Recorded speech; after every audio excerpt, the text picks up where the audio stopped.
Hi everyone and welcome back to my channel. Today we're going to be talking about Enneagram 8 and how to grow in self-confidence as an Enneagram 8. So all about that in the next few minutes. If you haven't already, please don't forget to like and subscribe and let's dive in. So this is the last video in my series on how to grow in self-confidence depending on the Enneagram type. I've talked about all the other 8 types, so feel free to check that out on my channel, and today we're going to be tackling type 8. Again, as a disclaimer, most of the things that I'm going to be sharing today as tips, as ideas, will be the most relevant to people who have Enneagram 8 as their core type or their wing, or they have it in their tri-type. However, some of these things will also resonate with other types, with other people, because most of the lessons that come from the Enneagram talk about fundamental human things that all of us can benefit to learn from. Okay, and without further ado, let's talk about type 8, the challenger. This is a type that is part of the gut triad. So a lot of the challenges that type 8 have are related to autonomy and independence, and also to rage or anger as an emotion that they sometimes struggle with.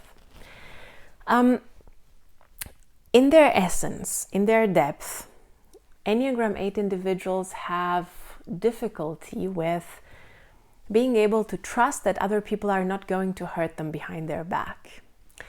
I've really felt this a lot with type 8s that I know, because on the outside they often appear to be very intimidating, excessively assertive, domineering, especially for people who are, maybe different Enneagram types with a very different energy.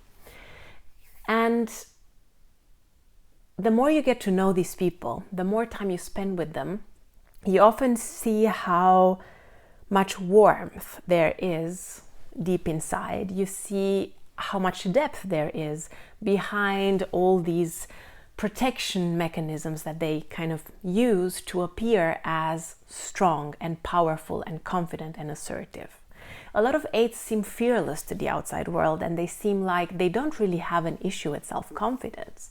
But of course, like any other type, of course they can have, at least some of them, and in certain periods of their life. It's just that they have learned to use this coping mechanism of appearing extremely strong and decisive with this powerful energy that makes it seem like nothing can ever stop them, But that's not true, and that's not how things work. Because a lot of the times, deep in their hearts, Enneagram 8 individuals feel hurt because they feel like nobody is there for them the way that they need. And in this way, they can resemble Enneagram 2 a little bit, because they feel that they put in so much effort, so much time, so much energy trying to protect the people that they love, trying to be strong for the people that they care about, for their communities and their families and their partners and their friends. And people often underestimate how difficult it is to be in their shoes, in the Enneagram 8's shoes, who might, be the leader who makes the tough decisions in a lot of contexts, be the one who, has the difficult conversations and the difficult conflicts that need to be had, fights difficult battles also for other people, and so others don't have to do that themselves. And of course, this can erode their sense of self-confidence when they feel like this is not reciprocated, that other people do not do this for them too, that other people are not strong and protective of them like they are of others. And I think this is the key point when we talk about self-confidence for Enneagram 8, the importance of learning to let go of control, at least to a certain extent, to create space for others to step up. Because what happens a lot of the times is that Enneagram 8s take so much initiative and control that they get other people around them used to this. They get other people around them used to the fact that, the Enneagram 8 individual will be the one calling the shots, will be the one having the difficult conversation, will be the one making the difficult decisions. And so other people are like, well, if they are doing it, why should I bother? Why should I stress about it? Or the other thing that can happen is that other people constantly see 8s making the tough decisions, working hard, being strong, and they are worried that if they were to take that role of the strong one, of the one making decisions, the Enneagram 8 will not like that, will not allow that to happen. Because a lot of people are intimidated by Enneagram 8 energy, and so they might be afraid to speak up or step up around them. But for a lot of type 8s, this is not clear. They think that others do not care. And so this toxic circle gets created where both the type 8 and other people who might, be an Enneagram 9 or a 2 or a 4 or a 6 with different kind of ways of interacting. And this cycle doesn't help anybody. It reinforces negative and toxic beliefs in both parties. This is why this is a really important awareness element for 8s to kind of figure out for themselves. How can I teach myself, train myself to let go of some of the control and trust that other people can also sometimes make decisions. Other people can also sometimes take the lead.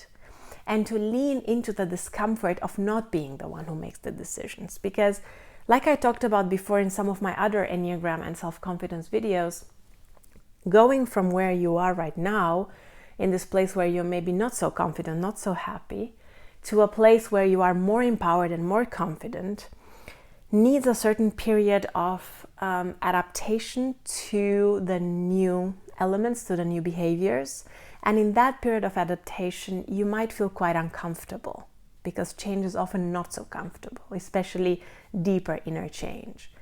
But just because you feel discomfort when you let go of control and when you stop trying to be the one that is holding everything together, just because you feel a bit of anxiety and discomfort doesn't mean that that's the wrong thing to do. And you don't have to let go of control all at the same time. You can do it gradually.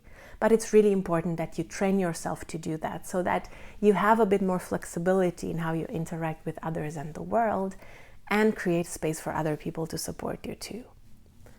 The other thing that I believe is really important is related to the fact that type 8 integrates to type 2. So this means that 8, when they grow, when they develop, when they mature, they take on more and more of the positive qualities of Enneagram type 2. And this means that they kind of transform their more domineering, controlling, natural attitude to a slightly softer version of that, where they still contribute positively to the world around them, but with a bit more warmth, a bit more tenderness, a bit more care and concern for other people's feelings as well. And so putting yourself in a place where you can make use of your ability to be generous and loving and giving in a slightly softer way can help you to develop those qualities and hence also increase your level of self-confidence. For instance, if you are attracted to jobs that are in more of a carer role, like a teacher or a social worker or a therapist or a leader in a smaller team, a counselor of some sort, or whether you can do some volunteering in different areas of your life where you're more in contact with people and you're there to support them, or whether you just do that with your friends and family and show more of that and put yourself more in a parental role in different situations. As a parent also, if you really have a child, this can also be a space to kind of cultivate more of that energy. And also being intentional about it, but without getting into the extreme that type 2s often get into, where they do too much for others and they don't nurture themselves.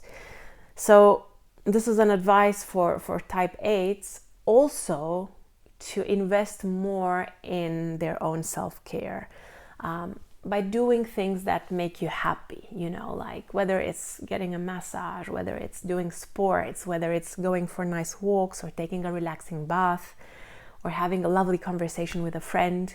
Make sure that you schedule that in and you don't get too carried away by all the responsibilities that you feel that you have towards controlling the outcome of certain things, and making sure that you give yourself what you need to, because that will give you wings and it will make you more confident in return.